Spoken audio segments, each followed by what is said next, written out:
दोस्तों नमस्कार। उत्तर प्रदेश के सियासत में, उत्तर प्रदेश की राजनीति में कई ऐसे घटनाक्रम लगातार घटित हो रहे हैं जिसके वजह से यूपी के अंदर एक तरीके से बवाल मचा हुआ है। और उन्हीं में से एक जो घटनाक्रम है वो मोहित पांडे नाम के एक व्यक्ति के मौत से संबंधित है। मोहित पांडे नाम का जो व्यक्ति है उसकी मौत उत्तर प्रदेश के लखनऊ में होती है, और ऐसे नहीं होती है बल्कि वो पुलिस कस्टडी में यानी कि पुलिस के हिरासत में उसकी मौत हो जाती है। और उसके बाद से वहाँ पर एक तरीके से सियासी घमासान मचा हुआ है, आरोप प्रत्यारोप का दौर चल रहा है। ये जो मोहित पांडे की मौत हुई है पुलिस की कस्टडी में, इसको लेकर के जो मोहित पांडे के जो घर वाले हैं, जो उनके परिवार वाले हैं, उन्होंने 2-3 तरीके के आरोप लगाए हैं।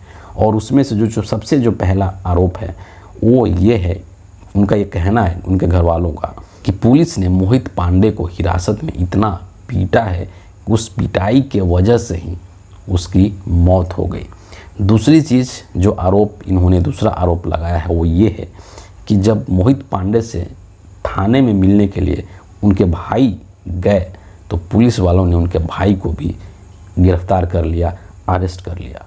और तीसरा जो आरोप परिवार के लोगों ने लगाया है वो बेहद ही महत्वपूर्ण बात है, जिसमें उन्होंने कहा है कि चूँकि जो आदेश नाम का व्यक्ति है जिसके साथ इनका झगड़ा हुआ था, तो आदेश नाम का जो व्यक्ति है उसका राजनीतिक लिंक है, उसका पॉलिटिकल लिंक है, और इसी के वजह से पुलिस ने मोहित पांडे के ऊपर ज़्यादा अत्याचार किया, मोहित पांडे के साथ हिरासत में ज़्यादती की, और उसके कारण से उनका हिरासत में मौत हो गया। ये जो मामला है दरअसल पूरा आर्थिक इसके अंदर कड़ी है। 600 रुपये को लेकर के मोहित पांडे और जो आदेश नाम का व्यक्ति है उनके बीच में कहा सुनी हुई थी, और ये मामला वहीं से बढ़ा था। जो ये मोहित पांडे है, मैं आपको बता दूं कि ये स्कूल यूनिफॉर्म के कारोबारी हैं, स्कूल यूनिफॉर्म बनाते हैं, और जो आदेश नाम का जो व्यक्ति था वो उनके यहाँ ड्राइवर का काम करता था, सोचिए। और उसी व्यक्ति की वजह से मोहित पांडे की हिरासत में मौत हो गई। अब जब ये चीज़ हुई तो जाहिर सी बात है कि वहाँ पर कई तरीके के सवाल उत्पन्न होते हैं, और सवाल खास करके जो योगी सरकार की कार्यशैली है और उत्तर प्रदेश की पुलिस की जो कार्यशैली है उसके ऊपर सवाल उठ रहा है। और जो विपक्ष के लोग हैं, कांग्रेस पार्टी के लोग या फिर समाजवादी पार्टी के लोग, इस पर लगातार सवाल कर रहे हैं। हालांकि योगी सरकार ने इस केस को बहुत ही तत्परता के साथ देखने का और दोषी व्यक्ति को सज़ा देने का आश्वासन दिया है। इसके साथ ही साथ योगी सरकार ने कुछ सरकारी मदद करने का भी ऐलान किया है, जैसे कि 10 लाख मुआवजा का ऐलान किया है, एक आवास देने की बात कही है, जो उनके बच्चे हैं मोहित पांडे के उनको मुफ्त शिक्षा देने की बात कही गई है, और इसके अलावा भी अन्य कई तरीके के सुविधाएं देने की बात उत्तर प्रदेश के योगी सरकार के द्वारा की गई है। लेकिन जो समाजवादी पार्टी के मुखिया हैं अखिलेश यादव, उन्होंने इस घटना को लेकर के एक टिप्पणी उन्होंने दिया है ट्विटर के माध्यम से, जिसमें उन्होंने कहा है कि उत्तर प्रदेश की राजधानी में पिछले 16 दिनों में पुलिस हिरासत में मौत, और मौत के बाद इन्होंने ब्रैकेट में लिखा है कि इसको हत्या पढ़ा जाए का दूसरा समाचार मिला है। यानी ये जो मोहित पांडे की मौत हुई है पुलिस की हिरासत में पिछले 16 दिनों में, ये इस तरीके की दूसरी घटना है। नाम बदलने में माहिर सरकार को अब पुलिस हिरासत का नाम बदलकर अत्याचार गृह रख देना चाहिए। पीड़ित परिवार की हर मांग पूरी की जाए, हम उनके साथ हैं, ये अखिलेश यादव का कहना है। लेकिन जो कांग्रेस पार्टी की नेता हैं सुप्रिया श्रीनेत, उन्होंने एक बहुत ही लंबा चौड़ा ट्वीट इस घटना को लेकर के किया है, और कुछ डिटेल्स में इन्होंने जानकारी भी दी है पॉइंट वाइज। तो उसको एक बार हम लोग यहाँ पर देख लेते हैं कि ये क्या कह रही हैं और किस किस तरह के पॉइंट्स को ये उठा रही हैं। कह रही हैं कि लखनऊ के मोहित पांडे की पुलिस कस्टडी में मौत हो गई। मोहित और उसके कर्मचारी आदेश के बीच में 600 रुपये को लेकर के विवाद था। इसके बाद पुलिस ने मोहित को उठा लिया। जब मोहित का भाई थाने पहुंचा तो उसे भी लॉकअप में डाल दिया गया। भाई का कहना है कि थाने में पुलिस ने मोहित को इतना पीटा कि पीटने की वजह से उसकी मौत हो गई। खबरों के अनुसार आदेश का चाचा स्थानीय नेता है जो कि बीजेपी के एक विधायक का करीबी है। जैसा कि हमने शुरू में कहा कि परिवार वालों ने आरोप लगाया है कि जो आदेश नाम का व्यक्ति है उसका पॉलिटिकल लिंक है।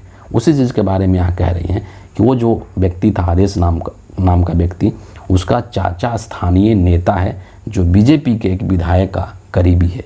पुलिस ने रात 11 बजे मोहित को उठाया, लेकिन गिरफ्तारी अगले दिन 1 बजे की दिखाई गई। ऐसा क्यों हुआ, है ना। आगे अगला जो पॉइंट ये उठा रहे हैं कि मोहित पांडे को 14 घंटे तक गैर कानूनी तरीके से हिरासत में क्यों रखा गया, क्योंकि 11 बजे पुलिस ने उठाया और जो गिरफ्तारी का जो उसमें बताया गया है वो अगले दिन 1 बजे का टाइम बताया गया है। तो 14 घंटे तक ये गैर कानूनी तरीके से हिरासत में रखने का क्या मतलब बनता है। इसीलिए तो उत्तर प्रदेश पुलिस की कार्यशैली पर सवाल उठाया जाना बहुत स्वाभाविक है और बहुत ही लाजमी है। अगला पॉइंट ये कह रही हैं कि बीजेपी के विधायक योगेश शुक्ला ने 1 लाख देकर मामला खत्म करने की कोशिश भी की। प्रदेश की राजधानी लखनऊ में पिछले 15 दिनों में पुलिस कस्टडी में हुई यह दूसरी मौत है। इस पॉइंट को अखिलेश यादव ने भी उठाया है। आगे कहती हैं कि पहले दलित युवक अमन गौतम की मौत हुई और अब ब्राह्मण समाज के मोहित पांडे की मौत हुई। कस्टोडियल मौत में उत्तर प्रदेश पूरे देश में नंबर 1 है। 2022 में संसद में मोदी सरकार ने बताया था कि उत्तर प्रदेश में 6 साल 2017 से लेकर के 2022 तक में कुल 2580 लोगों की मौत हिरासत में हुई थी। सोचिए कि पिछले 6 सालों में उत्तर प्रदेश के अंदर 2580 लोगों की मौत हिरासत में हुई है, पुलिस की कस्टडी में हुई है। और यह कोई सामान्य घटना नहीं है, ये बेहद चिंतनीय बात है। आगे कह रही हैं कि यह उत्तर प्रदेश के कानून व्यवस्था के ध्वस्त होने का सबूत है। जीता जागता ये सबूत है कि उत्तर प्रदेश की कानून व्यवस्था ध्वस्त हो चुकी है। उत्तर प्रदेश की निरंकुश पुलिस गुंडागर्दी में कुख्यात अपराधियों को भी पीछे छोड़ रही है। पुलिस रक्षक की जगह अब भक्षक बन बैठी है।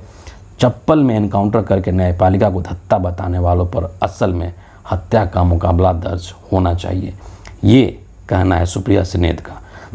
आगे जो है अंतिम बात इन्होंने जो कहा है उसमें इन्होंने कहा है कि इसके खिलाफ बोलिए, वरना कल आपका कोई अपना इस पुलिस अत्याचार और क्रूरता का शिकार हो सकता है। और ये बहुत ही वैलिड पॉइंट यहाँ पर उठाया गया है। और उत्तर प्रदेश की जो कानून व्यवस्था है वाकई में इस घटना के बाद से सवालों के घेरे में आ गया है। देखना होगा कि आगे जो योगी सरकार है वो इन सब चीज़ों को लेकर के कितना सीरियस है और किस तरीके से इन सब चीज़ों को टैकल करती है, हैंडल करती है, ताकि जो पुलिस हिरासत में मौत है वो नहीं होने पाए, क्योंकि ये बहुत ही निंदनीय है, बेहद शर्मनाक है। और जो पुलिस का जो स्वभाव है, जो नेचर है, उसके ऊपर एक बहुत बड़ा क्वेश्चन मार्क भी लगाता है। तो फिलहाल इस वीडियो के लिए इतना ही है। आप सभी का बहुत बहुत धन्यवाद।